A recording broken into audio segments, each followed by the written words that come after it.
नमस्कार, मी अभिजित देशमुख जिल्हा वार्तामध्ये आपलं स्वागत करतो. कल्याण डोंबिवली महापालिका निवडणुकीचा प्रचार ऐन रंगात आला. या निवडणुकीच्या प्रचारादरम्यान सत्ताधाऱ्यांकडून विकास कामांबाबत विविध दावे केले जात आहेत. एकंदरीतच गेल्या 25 वर्षात 2.5 वर्ष वगळता उर्वरित कालावधीमध्ये शिवसेना भाजपची सत्ता आहे. त्यामुळे कोणती विकास कामं झाली, कोणती रखडली हे आज जाणून घेण्यासाठी आपल्यासोबत भाजपचे माजी आमदार, भाजपचे नेते नरेंद्र पवार आपल्यासोबत आहेत. पवार साहेब नमस्कार. एकंदरीतच आता महापालिकेच्या निवडणुका सुरू झालेल्या आहेत. आपण जर पाहिलं तर जवळपास 2.5 वर्ष वगळता शिवसेना भाजपची सत्ता होती. आत्ता देखील जवळपास 20 जे नगरसेवक आहेत ते तुमचे बिनविरोध निवडून आलेले आहेत. सत्तेच्या दिशेनेच पुन्हा महायुतीची वाटचाल सुरू आहे. काय सांगाल, म्हणजे महायुतीची सत्ता जर पुन्हा आली तर कोणतं विकास काम तुम्ही प्राधान्याने कराल? प्रामुख्याने कल्याणला आवश्यक असलेलं हॉस्पिटल हे सुपर स्पेशालिटी हॉस्पिटल, म्हणजे जसे मुंबईमध्ये कॅन्सरच्या ट्रीटमेंटकरता टाटा हॉस्पिटल आहे, बायपास सर्जरी करण्याकरता KM हॉस्पिटल आहे, छोट्या बच्चूकरता वाडे हॉस्पिटल आहे. म्हणजे सर्वसाधारण व्यक्तीकरता ज्यांच्याकडे इन्शुरन्स पॉलिसी नाही आहे, म्हणजे की जो बिल्डिंगमध्ये पण राहतो, ॲफोर्डेबल नाही, त्यालासुद्धा अशा सरकारी हॉस्पिटलचा सहारा घ्यावा लागतो. पण कल्याण डोंबिवलीमध्ये असं हॉस्पिटल नसल्यामुळे प्रामुख्याने सगळ्यात मोठा भर आम्ही या मोठ्या हॉस्पिटलचा प्लॅनिंग करत आहोत, जेणेकरून या मुंबईतल्या कोणत्याच हॉस्पिटलला लोकांना जावं लागू नये अशा दृष्टिकोनाचं एक मोठ्या हॉस्पिटलचं नियोजन प्लॅनिंग आम्ही करत आहोत, केलेलं आहे. आणि निवडून आल्यानंतर आमची भाजप शिवसेनेची सत्ता आल्यानंतर टॉप प्रायोरिटीने आम्ही त्याला प्राधान्य देणार आहोत. पवारसाहेब, आपण जर पाहिलं तर महापालिकेचे देखील 2 रुग्णालय आहेत. एकीकडे कल्याणमध्ये रुक्मिणीबाई रुग्णालय, डोंबिवलीमध्ये शास्त्रीनगर रुग्णालय. पण कुठेतरी तज्ज्ञ डॉक्टरांची कमतरता आहे. म्हणजे का नेमकं असे अडचणी येतात? कारण अनेकदा महापालिकेकडून प्रयत्न केले जातात, मात्र अजूनपर्यंत यश आलेलं नाही आहे. नाही, आपला कल्याण डोंबिवलीचा जे रुग्णालयाचा दर्जा जो आहे तो दर्जा सोडून उपजिल्ह्याचा दर्जा द्यावा अशा प्रकारची स्वतः मी मागणी केली. ती फाईल आत्ताही पेंडिंग आहे. मी आता आमदार नाही आहे तरी मी फॉलोअप करतो आहे, पण तसा प्रतिसाद आत्ता हा मिळाला नाही आहे. पण निश्चितपणे कल्याण डोंबिवलीमध्ये सत्ता आली तर आम्ही मोठाच विचार करतो, जेणेकरून मोठी हॉस्पिटलची व्यवस्था झाली, त्याला जिल्हा दर्जाचा त्याला रुग्णालयाचा दर्जा मिळाला तर सगळ्या प्रकारचे डॉक्टर्स उपलब्ध होतील, सगळ्या प्रकारच्या सुखसोयी तिकडे उपलब्ध होतील, सगळ्या योजना त्या ठिकाणी आम्हाला इम्प्लिमेंट करता येतील. अशा प्रकारचं प्लॅनिंग आम्ही केलं, जेणेकरून या 2 रुग्णालयांवरती डिपेंड राहता. ही रुग्णालय छोटी असल्यामुळे त्याला काही मर्यादा आहेत, डॉक्टर देणं असेल किंवा अनुदान मिळणं असेल, तर त्याकरता आम्ही एक पूर्ण मोठं हॉस्पिटलचं प्लॅनिंग करतो आहे, जेणेकरून सरकारचं अनुदान असेल, सरकारच्या माध्यमातून येणारी डॉक्टरांची टीम असेल, त्याला प्राधान्य आम्हाला देता येईल. एकंदरीतच आपण जर पाहिलं तर कल्याण पश्चिममध्ये जो खडकपाडा, वायलेनगर हा परिसर, काही परिसर वगळला तर बहुतेक असा परिसर आहे जो संपूर्ण चाळी किंवा बैठीघरं आहेत. अनेकदा ह्या परिसराचा विकास त्यामुळे होऊ शकत नाही आहे. क्लस्टर योजनेबाबत अनेकदा चर्चा होते, अनेकदा हे विषय देखील निघतात, अनेकदा लोकप्रतिनिधीकडून आश्वासनं देखील दिली जातात. काय सांगाल, एकंदरीत हा क्लस्टर कुठपर्यंत आला आहे आता? ते क्लस्टर तर आता लागू झालेलं आहे.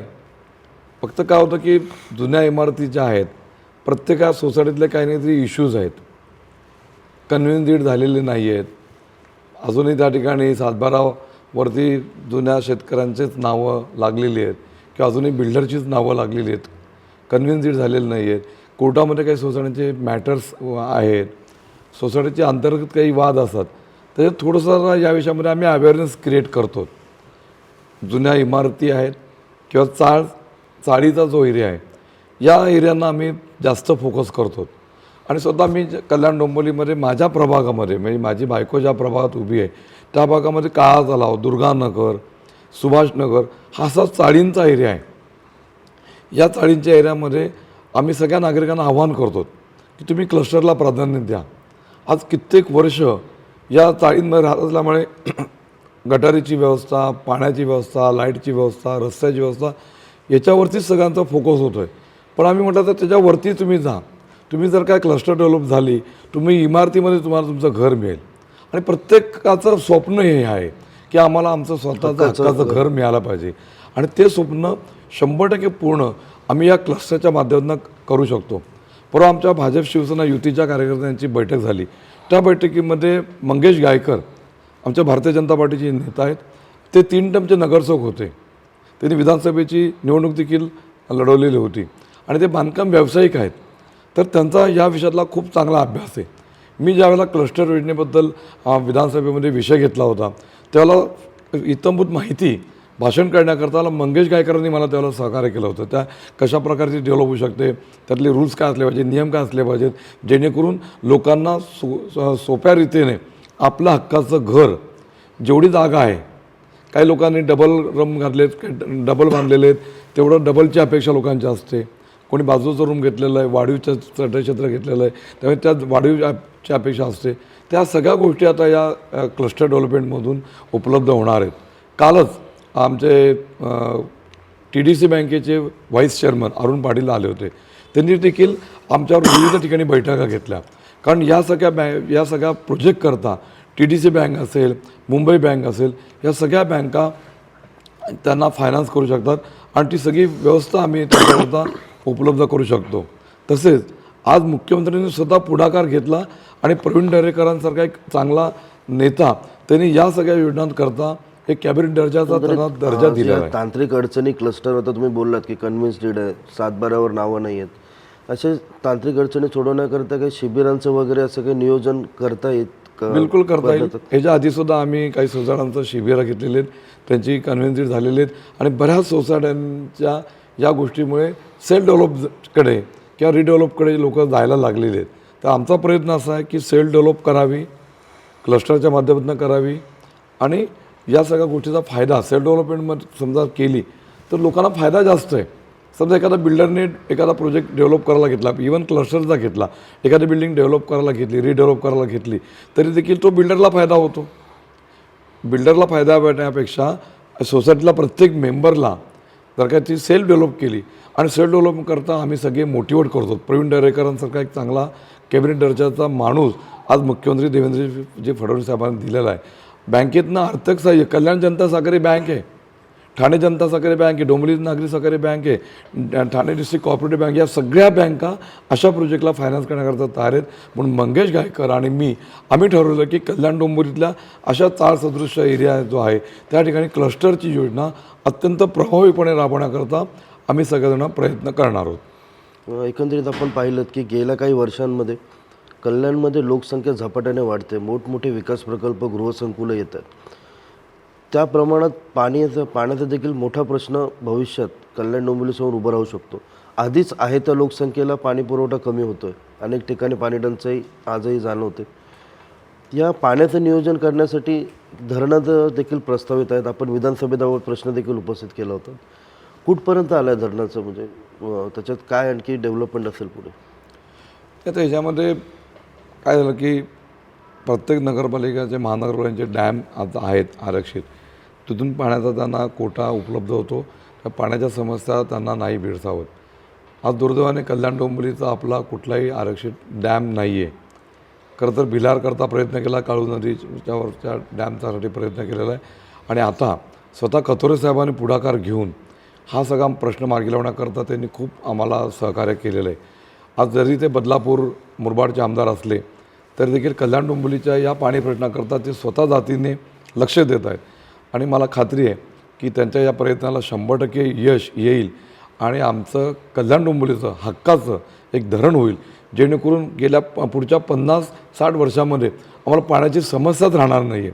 आणि त्या दृष्टिकोनातून मुख्यमंत्री, उपमुख्यमंत्री हे दोघेही पॉझिटिव्ह आहेत, सकारात्मक त्यांची भूमिका आहे. या सगळ्या गोष्टीला निश्चितपणे आमची ही सत्ता आल्यावरती आम्ही त्याला प्राधान्य देखील देणार आहोत, जेणेकरून पाण्याची समस्या भविष्यामध्ये आम्हाला कधीच कल्याण डोंबिवलीमध्ये ही राहणार नाही, कोणावर डिपेंड राहायची देखील आम्हाला वेळ येणार नाही.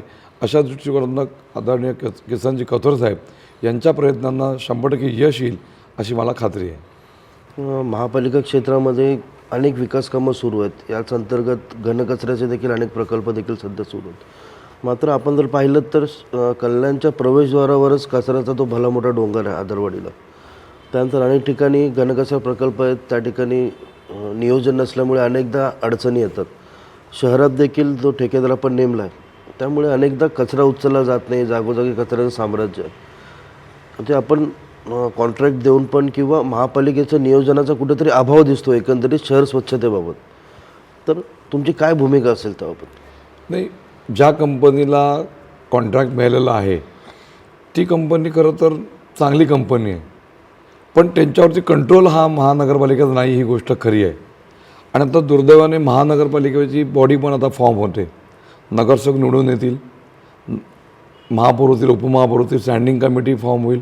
या सगळ्यांच्या मार्फत या सगळ्या प्रोजेक्टवरती नीट चांगल्या प्रकारे कंट्रोल हा प्रस्तावित होईल आणि निश्चितपणे तो प्रोजेक्ट खऱ्या अर्थाने नीट होण्याकरता मदत या सगळ्या नगरसेवकांच्या आणि पदाधिकाऱ्यांच्या प्रेशरखाली निश्चितपणे त्याचा फायदा होईल.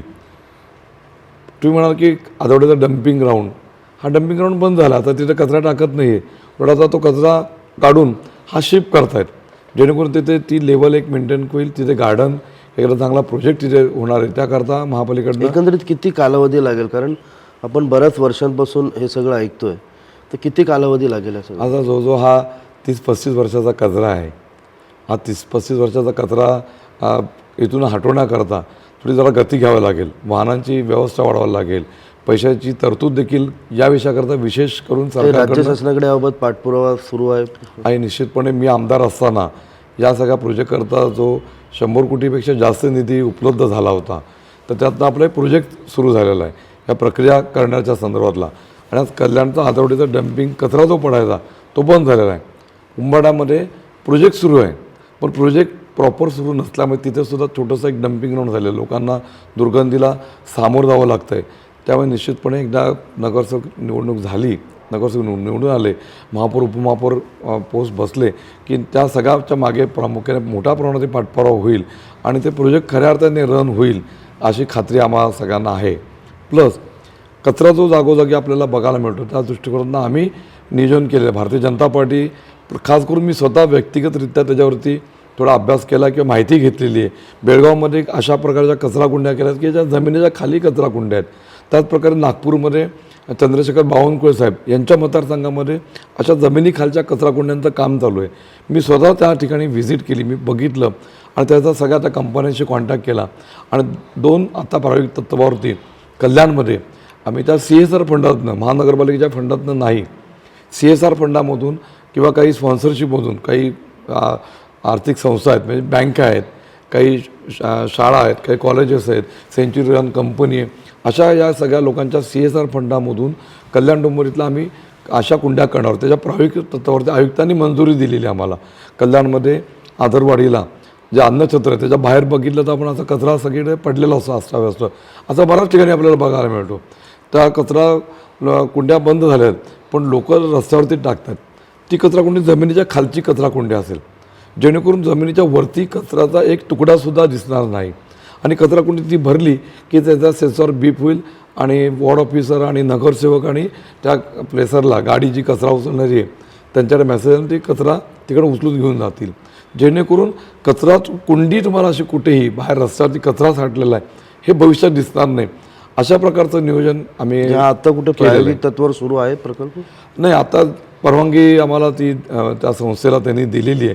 जनता सहकारी बँकेने पुढाकार घेतलेला आहे. आता त्यांना कॉर्पोरेशननी परवानगी दिलेली की तुम्ही या ठिकाणी हा प्रोजेक्ट सुरू करा. थोडी आचारसंहिता असल्यामुळे ते काम आत्ता आम्हाला सुरू करता येत नाही आहे, पण आचारसंहिता संपल्यानंतर अगदी 17 तारखेला, मग आचारसंहिता 16 संपेल बहुधा, तर 17 तारखेला आम्ही ती कचराकुंडीचं काम सुरू करणार आहेत. अशा प्रकारचं एक आयडियल सगळ्या कल्याण डोंबिवलीमधल्या सगळ्या कचराकुंड्या बंद केलेल्या आहेत. घंटागाडीची योजनाच चालू केलेली, पण तरी देखील लोक रस्त्यावरती कचरा टाकतातच आहे. त्याकरता लोकांना ती जी सवय लागली, त्या कचराकुंडी जर का जमिनीची खालची असली तर रस्त्यावरती कुठेही कचरा दिसणार नाही, सगळा परिसर स्वच्छ झालेला दिसेल. सोसायटीतला कचरा देखील बऱ्याच वेळेला तो गेटवरती, त्यांच्या सोसायटीच्या गेटवरती साठलेला असतो, तो कचरा या ठिकाणी डंप केला जाईल आणि 2 टन त्या कचराकुंडीची कपॅसिटी असणार आहे. म्हणजे परिसरातल्या सगळ्या सोसायट्यांचा कचरा हा एकाच ठिकाणी साठला जाईल. त्या छोट्या घंटागाड्यांची सुद्धा गरज पडणार नाही, जेणेकरून कचरा त्या कुंडीमध्ये आला तर.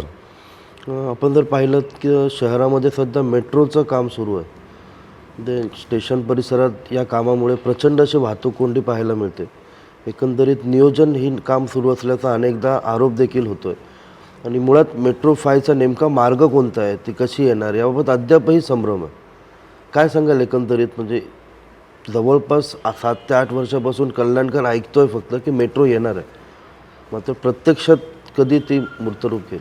बघा, मी आमदार असताना मेट्रोचं भूमिपूजन देशाचे पंतप्रधान नरेंद्रभाई मोदी यांनी कल्याणमधून केलं होतं. पण त्या प्रकल्पाला स्थगिती देण्यात आली. त्यावेळेचे तत्कालीन मुख्यमंत्री उद्धवजी ठाकरे साहेबांच्या त्या स्थगितीमुळे महाराष्ट्रात अनेक प्रकल्प रखडले. त्यातला कल्याण डोंबिवलीमधला हा कल्याणकरांचा खूप महत्त्वाचा आणि चांगला प्रोजेक्ट हा रखडला गेला होता. आता प्रायोरिटीने आम्ही त्या प्रकल्प 5ला मेट्रोला आम्ही प्राधान्य देणार आहोत. निवडणूक झाल्यानंतर त्याच्यावरती फोकस करून त्याचं टेंडर झालं नाही, त्याचं टेंडर होईल आणि त्या प्रोजेक्टला सुरुवात होईल. आणि हे प्रोजेक्ट 3 वर्षामध्ये, जास्त दिवस लागणार, 3 वर्षामध्ये 3 वर्षामध्ये कल्याणकर मेट्रोमध्ये बसून 100%. त्याच्या आधी आपलं गुरुदेव ते डोंबिवलीचा जो मेट्रोचा प्रोजेक्टची जी लाईन आहे हे वर्षभरामध्येच काम मेट्रो चालू होणार आहे. पण आपली मेन भिवंडीचे जी कल्याण लाईन आपली जी रखडलेली आहे, एक तर स्थगितीमुळे आणि त्या रूटच्याबद्दल कन्फ्युजन होतं, त्याच्यावरची निधीची तरतूद झालेली नव्हती. आता त्याच्याकरता देखील निधी उपलब्ध झालेला आहे. आता दुर्गाडी किल्ल्यापासून निघून आदरवाडी, खडकपाडा, बिर्ला कॉलेज, भवानी चौक, तिथून आपला पौर्णिमा चौकी, आपली रामदासवाडी, रामबाग स्टेशन आणि गुरुदेव हॉटेल असा रूट आता या कल्याण मेट्रो 5चा हा रूट आता तिथे असणार आहे. त्यामुळे कन्फ्युजनमध्ये बिलकुल नागरिकांनी राहू नये. आता शिवाजी चौकातनं, लालचौकीवरून शिवाजी चौकातनं जी प्रपोज केली होती ती आता कॅन्सल झालेली आणि आता नवीन रूट या मेट्रोचा अशा प्रकारे बिर्ला कॉलेज, भवानी चौक, रामबाग आणि सुभाष चौक आणि गुरुदेवकडे अशा प्रकारचा रूट आता फायनल झालेला आहे. आणि तो रूट, ती मेट्रो 3 वर्षामध्ये कल्याणकरांना 100% उपलब्ध होणार आहे. साहेब, एकंदरीत आपण जर पाहिलं तर शहराची लोकसंख्या वाढते, पाणी प्रश्न, रस्ते, गटर, वॉटर मीटर हे सगळे इलेक्शनचे मुद्दे ते दर 5 वर्षांनी येतच राहतात. पण ह्या पलीकडे देखील एक मोठी समस्या सध्या कल्याण डोंबिवलीमध्ये भेडसावते किंवा भविष्यात ती आणखी मोठी देखील होऊ शकते. जशी लोकसंख्या वाढते तशी बेरोजगारीचं देखील एक आव्हान तरुणांसमोर आहे. मुख्यमंत्री देवेंद्र फडणवीस यांनी 2015 साली ग्रोथ सेंटरचं आश्वासन दिलं होतं, घोषणा केली होती. ते जर ग्रोथ सेंटर तयार झालं तर प्रत्यक्षात हजारो तरुणांना जे कल्याणहून ठाणा किंवा मुंबई अशा ठिकाणी राहतात त्यांना कल्याणमध्येच नोकरीची, रोजगाराची संधी मिळू शकते. मात्र हे आश्वासनच राहिलं आहे आत्तापर्यंत. निश्चितपणे यावेळेला बघा, आम्ही म्हटलं की आमची सत्ता आली तर आम्ही निश्चितपणे त्या गोष्टीला प्राधान्य देऊ. एकतर त्यावेळेला महापालिकेमध्ये आमची सत्ता आली नाही, आमच्या मित्रपक्षाची सत्ता आली, अडचण नाही. पण त्यानंतर जे सत्तांतरी झाली त्याच्यामध्ये हे प्रोजेक्ट सगळे रखडले गेले. पण मुख्यमंत्री देवेंद्रजी फडणवीस साहेब, उपमुख्यमंत्री आदरणीय एकनाथजी शिंदे साहेब या दोघांनी ठरवलेलं आहे टॉप प्रायोरिटीनी हे ग्रोथ सेंटर जे आहे, हे ग्रोथ सेंटर म्हणजे BKCमध्ये जसं ग्रोथ सेंटर आहे, सगळा कमर्शियल हब एक मोठ्या प्रकारचं तयार झालेलं आहे. तर तिथे हजारोने लाखो लोकांना तिथे जॉब उपलब्ध झालेला आहे. सेम त्याच धर्तीवरती कल्याण डोंबिवलीमध्ये अशा प्रकारचं ग्रोथ सेंटर खरं तर 1000 कोटीची तरतूद पण त्यावेळेला गव्हर्नमेंटकडनं झाली होती. पण काही अडचणी निर्माण झाल्या आणि त्यामुळे ते प्रकल्प रखडले. आरक्षणं पण पडली, मात्र आता पुढे काहीच त्याची प्रोसिजर झालेली नाही. या निवडणुकीमध्ये आम्ही स्वतः आश्वासन घेतलं मुख्यमंत्र्यांकडनं आणि उपमुख्यमंत्र्यांकडनं की आम्ही जे प्रोजेक्ट प्लॅन करतो, हॉस्पिटल असेल, मेट्रो असेल, वॉटर सप्लायचं आरक्षित डॅम असेल, तशाच प्रकारे ग्रोथ सेंटरला प्राधान्य द्यावं. कारण या निवडणुकीमध्ये माझ्या पॅनल क्रमांक 7मध्ये माझी बायको निवडणुकीला सामोरे जाते. ती ॲक्च्युली पत्रकार पण आहे. आपण तिन्ही फोकस काय केलेलं आहे की महिला आणि एम्प्लॉयमेंट या 2 गोष्टींवरती ती मी काम करायचं असं तिने स्वतः ठरवलेलं आहे. बाकी सगळी कामं आहेतच, पण तिने टॉप प्रायोरिटी 2 विषयाला ठरवलेली की रोजगाराला प्राधान्य द्यायचं आणि महिलांच्या डेव्हलपमेंटकरता प्राधान्य द्यायचं. त्यामुळे या प्रोजेक्टकडे मी स्वतः जातीने या ग्रोथ सेंटरच्या मागे लागलेलो आहे की हे ग्रोथ सेंटर का डेव्हलप झालं. मी विधानसभेची निवडणूक जेव्हा लढवली अपक्ष म्हणून, त्याला देखील माझं नियोजन तेच होतं की इथे एम्प्लॉयमेंट, रोजगार लोकांना मिळाला पाहिजे. आज हजारो युवक, हजारो नागरिक मुंबईला, पुण्याला, नाशिकला, नवी मुंबईला हे ट्रॅव्हल करत असतात. ट्रॅव्हलिंगमधला खूप मोठा वेळ त्यांचा कल्याण डोंबिवलीमध्ये जर का ग्रोथ सेंटर हे डेव्हलप झालं आणि रोजगार या ठिकाणी उपलब्ध 100% होऊ शकतो आहे. आणि तो आम्ही यावेळेला या निवडणुकीनंतर आम्ही टॉप प्रायोरिटीनी याच्याकडे सुद्धा बघतो की जेणेकरून लोकांची ही अपेक्षा आहे. आश्वासन असेल की खरंच काही प्रयत्न होतील. आमच्या ऑलरेडी प्रयत्न झालेले आहेत, त्याच्यावरती निधीमध्ये तरतूद पण झालेली आहे, जागासुद्धा आरक्षित झालेली आहे. आता त्याला कामाला सुरुवात होण्याची गरज आहे. आता जागा यामध्ये काय असते, जागा लागते आणि पैसा लागतो.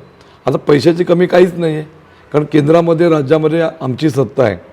डबल इंजिनचं सरकार ते होतं, आता ट्रिपल इंजिनचं सरकार होणार आहे. 100% भाजप शिवसेनेचीच सत्ता आज कल्याण डोंबिवलीमध्ये येणार आहे. त्याच्यामुळे निधीची कमतरताचं कारण आम्हाला सांगता येणार नाही. त्यामुळे ग्रोथ सेंटर, हॉस्पिटल, मेट्रो किंवा हे जे रखडलेले प्रोजेक्ट्स आहेत, या सगळ्या प्रोजेक्टला गती खऱ्या अर्थाने मिळणार आहे. BSVPची घरांचा पण विषय आहे, त्यांनासुद्धा निधीची गरज आहे. बिल्डिंग बांधून तयार आहेत, त्या खराब झालेल्या आहेत. त्याच्यामध्ये निधी जर का आम्ही टाकला तर या सगळ्या बिल्डिंगी परत नीट होतील आणि जे लोकांची घराचं स्वप्न आहे, रस्त्यामध्ये बाधित झालेले आहेत, इतर काही प्रोजेक्टमध्ये बाधित झालेले आहेत, त्यांच्या घराचं प्रश्न देखील या निवडणुकीच्या निमित्ताने आम्ही मार्गी लावणार आहोत. तर थोडंसं राजकारणाकडे वळूया. कल्याण डोंबिवली महापालिकेत आधी तुम्ही स्वबळावर लढणार असल्याची एकंदरीत चर्चा होती. वरिष्ठांच्या आदेशानंतर पुन्हा शिवसेना भाजप महायुती झाली, आपण एकत्र लढताय.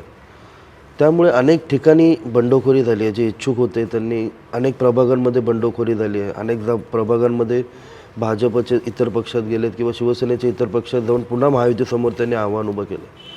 काय सांगाल एकंदरीत बंडखोरांची समजूत काढण्याच्या दिशेने काही पावलं उचलली जातात पक्षाकडून, की बंडखोरांचं तुम्ही आव्हानं स्वीकारणार आहात? नाही, दोन्ही गोष्टीत पहिल्यांदा आम्ही त्यांना आव्हान केलं किंवा तुम्ही माघार घ्यावी. त्यांना प्रेशर केलं गेलं, तुम्ही माघार घ्यावी. ज्यांनी ऐकलं नाही त्यांची आमच्या पक्षातनं हकालपट्टी करण्यात आलेली. भाजपने तरी हकालपट्टी आमच्या कार्यकर्त्यांची, उमेदवारांची ही केलेली, जेणेकरून युती झाली आहे, आता युती धर्म पाळला पाहिजे अशा प्रकारची स्पष्ट भूमिका आमच्या नेत्यांची आहे. आणि खास करून रवींद्रदादा चव्हाण, युती नाही करावी अशा प्रकारे आमच्या सगळ्यांची भूमिका होती. कारण जास्तीत जास्त लोकांना संधी मिळणं ही गरजेची होती. कारण 10 वर्षानंतर निवडणुकीला हे लोक सामोरं होते, त्यांची तयारी झाली होती, त्यांच्या ऑफिसेस होते, त्यांनी खर्च केला होता, त्यांनी सरकारच्या मॅक्झिमम योजनांचा लाभ नागरिकांपर्यंत पोहोचवला होता. म्हणून त्यामुळे ते इच्छुक होते बिचारे. पण त्यांच्यावरती तशा अर्थाने अन्याय झालेला आहे. आज त्यांना पक्षातनं देखील म्हणजे त्यांना तिकीट पण नाही दिलं. आज ते अपक्ष लढत करतात, त्यांना पक्षातनं कुठलंच पाठबळ हे देत नाही. मी सुद्धा अपक्ष निवडणूक लढवली होती, त्यामुळे मला माहिती आहे की काय संकटांना, काय आव्हानांना तोंड द्यावं लागतं.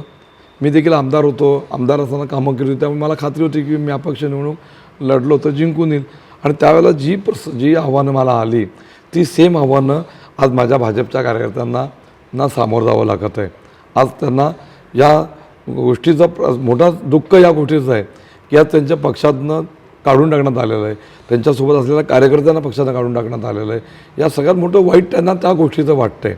पण शेवटी युती धर्म असल्यामुळे, युती धर्म पाळायचा असल्यामुळे पक्षाच्या नेत्यांनी त्या संदर्भातला निर्णय घेतलेला आहे. त्याच्यामुळे तसंच शिवसेनेच्या बाबतीत पण आहे. शिवसेनेच्या पण कार्यकर्त्यांची भूमिका मी त्याला पण मांडली की शिवसेनेचा कार्यकर्ता असून दे, भाजपचा असून दे का आणखी दुसऱ्या कुठल्या पक्षाचा असून दे, कार्यकर्त्याला स्वतंत्र लढून त्याची ताकद प्रूव्ह करण्याची संधी दिली पाहिजे. त्याचं नेतृत्व सिद्ध करण्याची संधी त्याला मिळाली पाहिजे. तिने अभ्यास केलेला आहे बिचाऱ्यांनी, प्रत्येक पक्षातल्या कार्यकर्त्याने अभ्यास केलेला आहे. आता परीक्षा द्यायला पाहिजे होती ना. परीक्षेत कोणी पास होईल, कोणी नापास होईल, कोणाला चांगले मार्क मिळतील, कोणाला कमी मार्क मिळतील. त्याची पात्रता काय ही सिद्ध करण्याची संधी त्याला होती. पण युती झाल्यामुळे त्या संधीपासून बिचारे वंचित राहिलेले आहेत. पण अशा कार्यकर्त्यांना मी पुन्हा एकदा आवाहन करेल की युती ही एका विशिष्ट कारणाकरता झालेली आहे. कारण आपण सगळ्यांचा एकत्र राहिल्याने विकासाला प्राधान्य देणं गरजेचं असतं, विकास होणं गरजेचं असतं. त्या दृष्टिकोनातून भाजप शिवसेनेने केंद्रामध्ये जसा विकास केला आहे, राज्यात केला आहे, तसं कल्याण डोंबिवली महानगरपालिकेमध्ये देखील यांच्यामार्फत विकास करावा या दृष्टिकोनातून युती झालेली. युतीमध्ये कधी तडजोडीमध्ये फायदा होतो, कधी तोटा होतो. तर त्या दृष्टिकोनातून कार्यकर्त्यांचा तर तोटा झालेलाच आहे. आणि खास करून भारतीय जनता पार्टीचं कल्याण पूर्वेमध्ये आणि कल्याण पश्चिममध्ये खूप मोठ्या प्रमाणावरती नुकसान झालेलं आहे. पण युती धर्म पाळण्याच्या दृष्टिकोनातून आम्ही सर्व कार्यकर्त्यांना, कार्यकर्त्यांची या दरम्यान चर्चा झाली आहे तुमची? भरपूर चर्चा होते. आज इच्छा असताना सुद्धा आम्हाला त्यांना मदत करता येत नाही. खंत व्यक्त करतात कार्यकर्ते की राग व्यक्त करतात? दोन्ही. त्यांचा अधिकार आमच्यावरती अधिकार आहे, ते नाराजी व्यक्त करतात, भांडण करतात आणि स्वाभाविक आहे ना. आणि मी असा कार्यकर्ता या भागातला की मी उपलब्ध आहे सगळ्यांना आणि माझ्याशी कोणी पण कार्यकर्ता बोलू शकतो, भांडू शकतो मला. आणि मी कार्यकर्ताच अजूनही. त्यामुळे मला कार्यकर्त्याची भूमिका, त्याची मानसिकता ही समजून घेते. त्याचं ऐकणं पण सुद्धा गरजेचं असतं.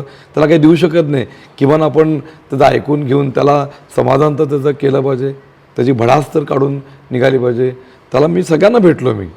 मी जेवढे नाराज कार्यकर्ते होते, ज्यांनी बंडखोरी केली होती, अशा अनेकांच्या मी भेटीगाठी केल्या. त्यांना मी आवाहन केलं, त्यांची समजूत काढण्याचा प्रामाणिकपणे प्रयत्न केला.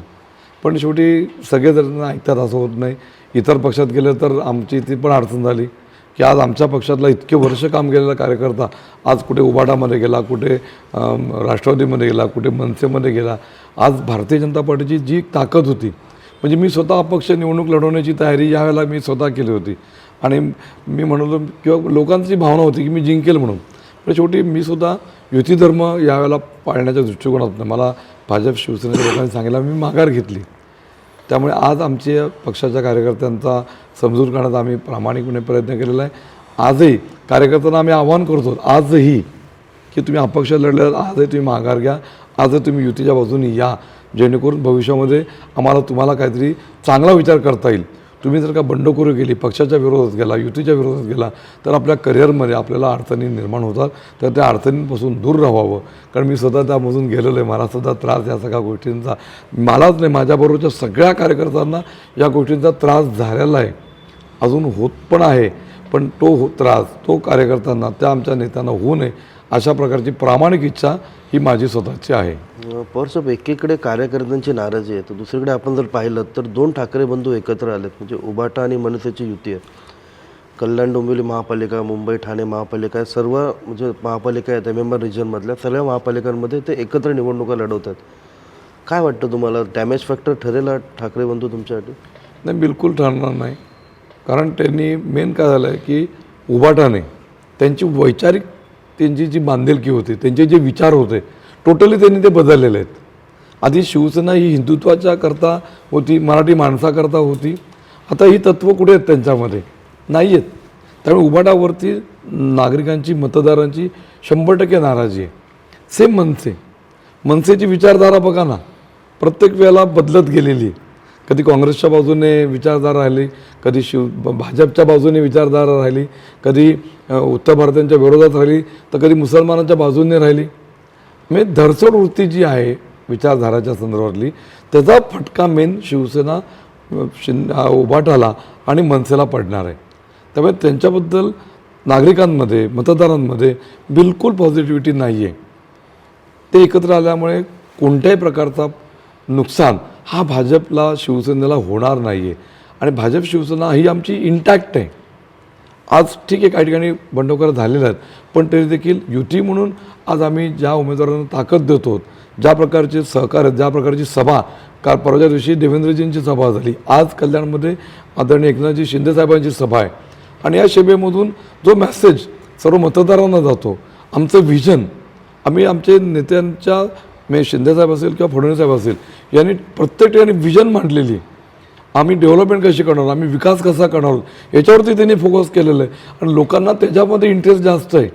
लोकांना आता तुम्ही ज्या प्रकारचे तुमचे अजेंडे असतात, फक्त भाजपला टार्गेट करणं किंवा उत्तर भारतीयांना टार्गेट करणं, जैन समाजाला टार्गेट करणं, हिंदू समाजाविषयी तुम्ही निगेटिव्हिटी मांडणं, हे जे मनसे आणि शिवसेनेचे उबाटाचे अजेंडे राहिलेले आहेत, त्यांना प्राधान्य न देता आज भाजप शिवसेनेच्या विकासाच्या अजेंड्याला लोकांनी प्राधान्य दिलेलं आहे. महाराष्ट्रामध्ये नगरपालिकेच्या इलेक्शनमध्ये आम्हाला यश का मिळालं, भाजपला आणि शिवसेनेला?